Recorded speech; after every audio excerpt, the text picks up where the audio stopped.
Hey, how's it going everybody? Welcome back to Postcard. My name is Alex, and today we are going to be ranking every single assault rifle in Black Ops 3 Zombies. Now, this is not going to be an objective list that's not going to be based off of the pure stats of the weapons, otherwise there would be a correct order for these weapons. It is, however, going to be based on the actual feel of the weapon in a game of zombies. If you guys do enjoy this style of content, please consider giving this video a thumbs up, as well as subscribing to my channel and sharing this video with a friend, a family member, or an enemy. But with all of that out of the way, here is some random dude's opinion on all of the assault rifles in Black Ops 3 Zombies. Coming in all the way at number 13 at the very bottom of the list, we have the Shiva, a weapon that I guess is technically considered an assault rifle. What is there to even say about the Shiva? It's 500 points off the wall. It's a starting weapon, and you would probably almost never buy this thing, especially when you could buy the RK5. So if you wouldn't even buy it typically as a starting room weapon, why would you ever buy it as an assault rifle when there are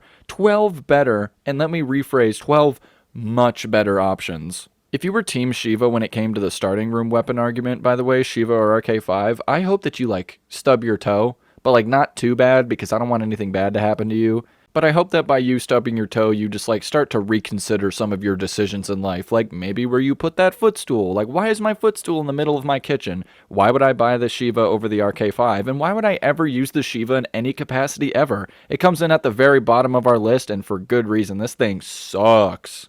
Next up at number 12, and already miles better than the Shiva, we have the MX Garand. The MX Garand is basically the M1 Garand's futuristic older brother, or younger brother, I guess. If it's from the future, it would be younger, right? I don't know how that works. And with it being an M1 Garand style weapon, it performs exactly like an M1 Garand style weapon would. It's pretty decent, but it's not something that you're going to want to use for the entire game. One thing that's really annoying about this weapon and all M1 Garand style weapons in video games is that you can't reload it until you use all of the ammo in the clip. At least there's one thing that's always satisfying about M1 Garand weapons, and it's that you get that ping sound. Unfortunately, though, the MX Garand really isn't that good of an assault rifle or an all-around weapon. It is fun to use from time to time, but if you're going to want to do anything that's not just have a little bit of fun, then you're probably not going to want to use this thing, and it comes in at number 12. Coming up next at our number 11 spot, we have the M16, which is available on most Zombies Chronicles maps. The M16 performs pretty much exactly like it has always performed in any Zombies game mode, whether it be Black Ops 1 or Black Ops 2, although this one is more similar to the Black Ops 2 version. It's a 3-round burst assault rifle, and it performs like one, that's for sure. It's got a decent headshot multiplier on it, but otherwise, its body damage is really bad, and it's a 3-round burst weapon that you can't buy ammo off the wall for, so, you're always going to be looking for something better than the M16. So, as iconic as the M16 is, it's never really been that weapon in Zombies. It's going to come in as a lower mid-tier assault rifle, and it's going to be number 11 on our list. Sorry, M16, you're just not that great. Starting off our top 10 list here at number 10, we have the M8A7. The M8 is basically what would happen to the M16 if it got buff, went to college, and drank energy drinks every single day. It's a 4-round burst, so it's automatically going to have a slightly higher damage output than the M16, but it also is just better. You can buy it off the wall, and it's available on every single map. I've always felt like the M8, in terms of the grand scheme of all weapons in Black Ops 3, has always been kind of underrated for most players. Because I feel like the only time I see this thing get used is by Codename Pizza when he's speedrunning Easter eggs, if we're being honest. Because even I, barely use this thing. The only time I'll use it is if I'm playing Shadows of Evil and I'm training over by the Ruby Rabbit, by that one shield build location. I'll slap some dead wire on it and just train in super tight circles over there with the Maristagua. Anyway, that's not the point. The point is that the M8A7 is also a mid-tier assault rifle, but it's better than the M16. So if the M16 is lower mid-tier, the M8A7 is higher mid-tier, and it comes in at number 10. Coming in at our number 9 spot, surprisingly, we have the M14. You know, that old starting room weapon from Black Ops 1 and 2, M14 gang. By the way, if you're an Olympia gang, I don't want to hear you speak ever. But I'm not sure what they decided to do with the M14. I guess they made it drink a bunch of milk and made its bones super strong because, oh my god, this thing kinda shreds in this game. It's got a super high headshot multiplier and its body damage is really good. That's why I'm putting it over the M8A7 and the M16, because even though those had pretty decent headshot multipliers, this thing's headshot multiplier it's just better. I don't know. It feels better than the other two. Unfortunately, you can only get this from the mystery box. You can't buy it on the wall anywhere, which is kind of weird because I really would have thought that with Zombies Chronicles being a thing, they would have made it so on the maps that the M14 and the Olympia were available on, you could have bought the M14 and the Olympia off the wall. You actually can't get the Olympia on any Chronicles map or any Black Ops 3 Zombies map, which is super weird. You'd figure that they put it in, but that's not part of the M14's review. The M14, however, is the best single-shot assault rifle available in Black Ops 3 Zombies, and it's coming in at our number 9 spot. Coming in at our number 8 spot, we have one of my personal favorites, the Peacekeeper Mark II, exclusive to Revelations. I don't know what the thought process was behind only making this absolutely beautiful assault rifle only available on one map, and that map being Revelations, but they did it and it makes me sad. For those of you who don't know, the Peacekeeper was originally introduced into Black Ops 2 multiplayer as a DLC weapon for buying one of the DLC maps. I'm pretty sure it was Die Rise. But it was never introduced into Zombies. It was always only available inside of multiplayer until, of course, Revelations comes along. And they also decided to keep the original sound effects from the original Peacekeeper and bring it onto the Peacekeeper Mark II. So like the reload and the firing sounds are the exact same as they were in Black Ops 2, which is so cool. Another little fun fact about the Peacekeeper, it's actually an SMG assault rifle hybrid, so it has really, really good mobility on top of also being able to put out some high headshot multiplier damage, and it's a really fun weapon all around, so it comes in at our number 8 spot.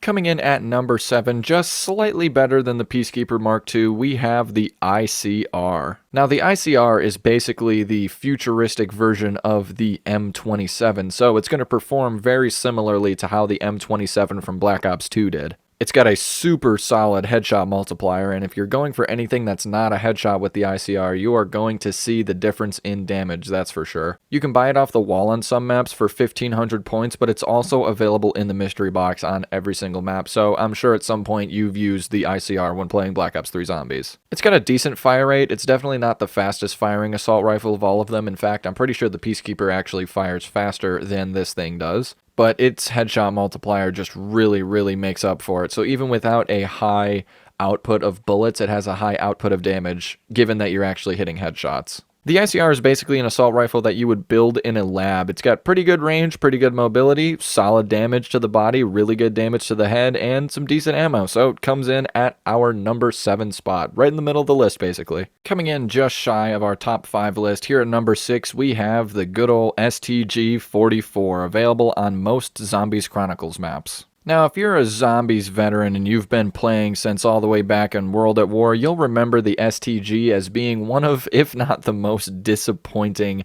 weapons in that entire game. It was just so bad, it was thin as a piece of paper, it shot super slow, and it just overall was kind of terrible. In Black Ops 1, it performed the exact same way it did in World at War. It was just kind of bad, but then comes along Black Ops 2. Oh my god, I'm not sure what they were feeding this thing in Black Ops 2 Origins, but they fed it the exact same stuff in Black Ops 3 because it performs the exact same way. Oh my god, the STG is amazing. If you've played Origins once in your life, you've bought the MP40 off the wall. It's just a rite of passage, but if you haven't ever used the STG-44 on Origins, use the STIG over on Origins, then you haven't played Origins correctly. The STG has a super good headshot multiplier, a really high rate of fire, and the iron sights are super clean on it, and for those reasons, it's going to be coming in at our number 6 spot. Starting off our top 5 list, at number 5, we have the FFAR. The futuristic FAMAS is...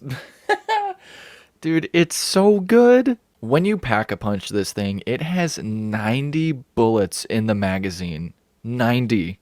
As an assault rifle by default. That's insane. There's a good reason that the Smith Plays called this thing the fucking flawless assault rifle. Did I just censor myself instead of putting a censor beep over it? Oh yeah, I did. The FFAR was available on Gorod Krovi as well as a couple of Zombies Chronicles maps in the mystery box, and it was never available on the wall. But I mean, if this thing was available on the wall, it would kind of be completely broken, if we're being completely honest. The FFAR has a really fast fire rate and a super good headshot multiplier, and it also comes with an ELO sight on it, so why would you not want to use this thing? If you get the FFAR from the box, you're always going to be happy that you got it, and you're probably going to use it for the rest of your game, and that's why it's coming in at our number 5 spot. Next up at number 4, we have the KN-44, basically the futuristic version of the AK-47. If you need something reliable, quick, off the wall for 1400 points, look no further than the KN-44. It's got a good headshot multiplier, as is the case with most assault rifles, a good rate of fire, and like I said, you can buy it off the wall. It's basically one of the most reliable weapons that you can get in all of Black Ops 3 Zombies, if we're being honest. You're never going to be disappointed when you get the KN out of the box. You're never going to be upset if you have to buy it off the wall, and you're always going to be like, oh my god, okay, the KN, this will definitely get the job done. The KN is available on every single Black Ops 3 Zombies map, and I mean, for good reason. I mean, it's in the mystery box, that's the actual reason, but for good reason, because it's, like I keep mentioning, it's all reliable. The KN is always going to be there for you. Even in your darkest days, the KN-44 is going to have your back, baby. The KN is just one of those weapons that when you get it, you're always going to be able to use it pretty much in whatever circumstance. You're speedrunning, cool, you can get it off the wall. You know, it's just always going to be there for you, and that's why it's coming in right now at our number 4 spot.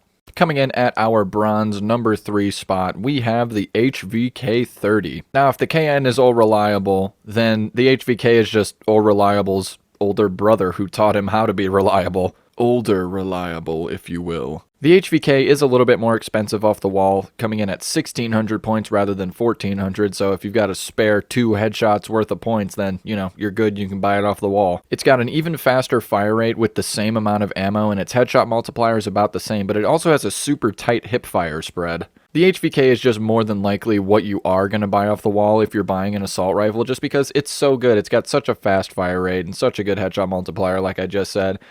It's coming in at our number 3 spot. The HVK is great. Next up, as our runner-up for the best assault rifle in Black Ops 3 Zombies, we have the Galil. You know that you're a really good weapon when you're one of, if not the best weapons in the respective games that you're in. Black Ops 1, the Galil is probably the best bullet weapon in that game. Black Ops 2, the Galil is one of the best bullet weapons in that game. Black Ops 3, the Galil is one of the best bullet weapons in this game. The Galil's greatness spans literal years, and it's for good reason. It's amazing. In Black Ops 3, the Galil comes in with a built-in red dot sight, which you would usually only get after upgrading it to the Lamentation in the other games, but they decided, yeah, you know what, give it a dual mag and give it a red dot sight, baby. In terms of cool factor and just overall, like, aura of Black Ops Zombies in general, the Galil might come in at number 1. I mean, when you think of zombies, you're probably going to think of the Galil amongst, you know, other weapons, obviously, but the Galil is always usually there, and that's saying something because it's not even a wonder weapon. I don't know, man. It's the Galil. The Galil's great. The Galil's always been great. The Galil always will be great, and you can't make this thing bad no matter how hard you try. Treyarch, you nailed the Galil as you always do, and it's coming in as the runner-up for the best assault rifle in Black Ops 3 Zombies. And coming in at our number 1 spot, the best assault rifle in all of Black Ops 3 Zombies. It might be a controversial take, but I'm gonna say it's the Man of War. Now, there is a very good reason that this is the purple pod reward on Shadows of Evil, and it's because this thing, the Man of War, is an absolute unit. Now, sure, maybe there's one complaint that you could have about the Man of War, and it's got sort of a slow fire rate, but that is the only complaint that I can think of with the Man of War. And personally, I like that it has somewhat of a slower fire rate because the headshot multiplier on this thing is absolutely diabolical. Just look at this gameplay. It's insane. Also, don't mind the fact that my Man of War has a Varix 3 on it. It's completely glitched. I can't change it. It's just locked like this. Whenever I change the attachments on it, it'll always show that I have a Varix, even though technically I'm running a Man of War with 0 attachments on it, and it still loads me in with this, so I mean, it's a little weird, but whatever. The Man of War is just such a good assault rifle. Insane headshot damage, really good body damage, a good rate of fire. It hits like a Mack truck anywhere on the body, especially to the head, and I mean, when you pack-a-punch it, it's called the Dread Armada. The Dread Armada? Are you kidding me? That's one of the coolest pack-a-punch names ever. The Man of War is an absolutely amazing assault rifle, and in fact, in my opinion, it's the best assault rifle in Black Ops 3 Zombies, and it comes in at our number 1 spot. And there you have it, ladies and jellyfish, my ranking of every single assault rifle here in Black Ops 3 Zombies. If you want to see more content like this, I have a playlist for all of my Zombies videos. I'll leave it in a pinned comment down in the comments. But like I said at the beginning of this video, if you did enjoy it, please consider giving it a thumbs up. Also, if you like the content on this channel, please consider subscribing. Hit that notification bell so you're notified on every single video that I do. Share this video with a friend, a family member, or an enemy. Comment down below any challenges or lists that you'd like to see me make here in Black Ops 3 Zombies. And as always, peace out and keep looking beautiful, everyone.